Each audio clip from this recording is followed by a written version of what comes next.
All right, welcome to another video. This is lumber futures dropping like a hot biscuit. And I'll tell you what, since March it was around $1,300 per thousand. Today it's $630 a thousand, something like that. You can see the chart, how it's just dropping. Why don't we see it at retail yet? Well, we will, I think, eventually. A lot of factors are playing into that, where trucking is killing because fuel prices are ridiculously high. I just filled this truck 2 or 3 days ago. Usually it's $60 again to fill my truck when it's almost empty. $125 to fill my truck. That is not good.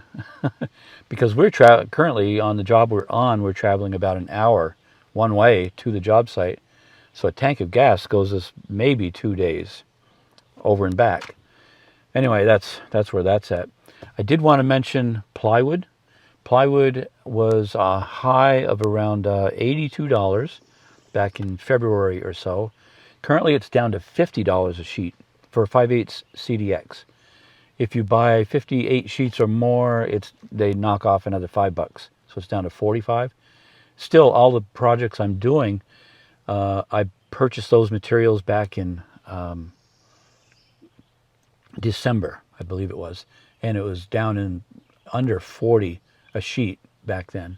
So it's still ludicrously high, but hopefully it's going to keep dropping. And again, the fuel costs are going to make that really hard to happen, so I don't know if it will or not. Lumber, it takes a while to run through the cycle, even though the futures are dropping.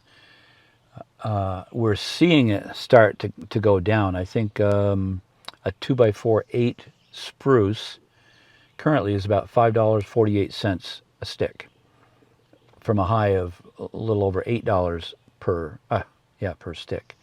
So that's dropping. 7/16 OSB has been kind of dropping a little bit. It's still up in the high 20s per sheet. Again, 2 or 3 years ago it was down around 10.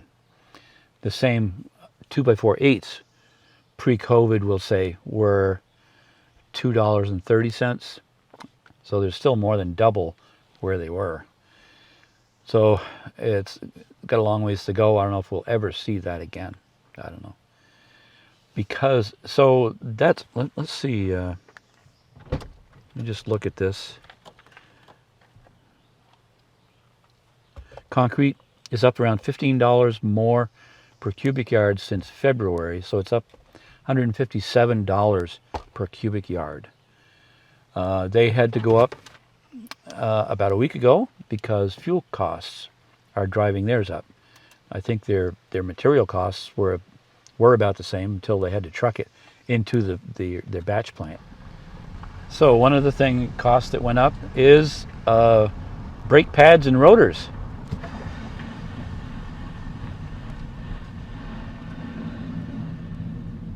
Yeah, I have them in the back of the truck. About $600 for pads and rotors all the way around. Dan's going to put them on for me.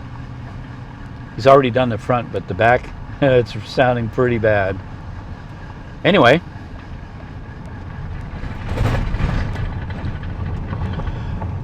and so garage doors, I have mentioned that they pre-COVID they were $475 each for a 9x7 with glass insulated. Today they're over $1,100 per door. Windows, we use a standard 4 foot high, 3 foot wide for the garages typically. Let me put the window up so you can hear me. 4 foot by 3 foot. They were $180, $190. Now they just went up to $275 per window. Pre-COVID versus now. Other metal costs, metal roofing is more than double still. None of that lumber is the only thing really dropping, and plywood. So that's the plus side, but the fuel costs just seem to be driving it. So That's where it's at, unfortunately. So garage prices are just going to have to stay where they are for the foreseeable future.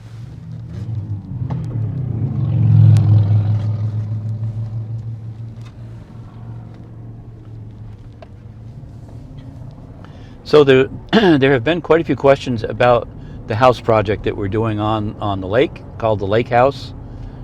The first one is the location. Where is it? We're kind of not saying where it is, just for privacy for the homeowners, to respect their privacy. So it's in northern Vermont. That's all I can say at this point. Another thing, there's been questions about house wrap. Why isn't there any house wrap? Well, this house is going to have spray foam insulation.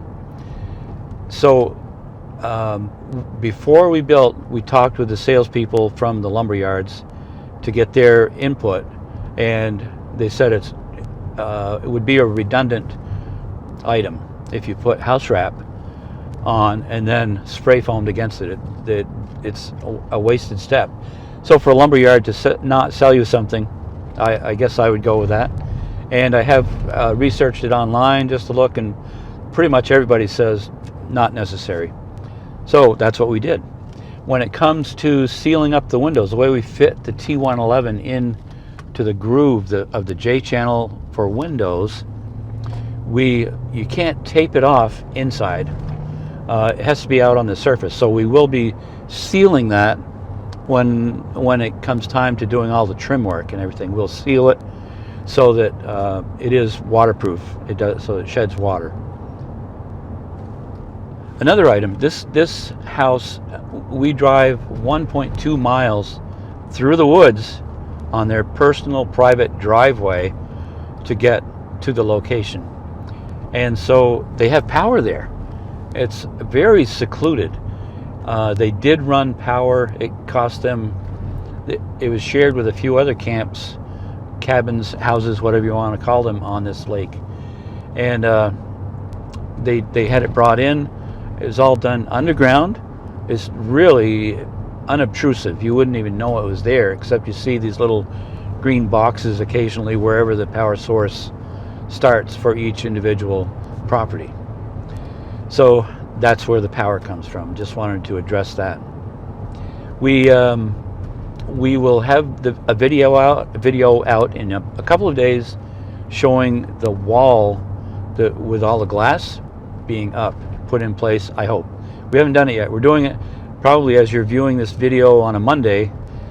We are actually on the job site putting it up, praying that it all goes smoothly. And then we'll build the back wall and so on and get that. We're doing a ridgepole this time. It's going to be a tripled LVL,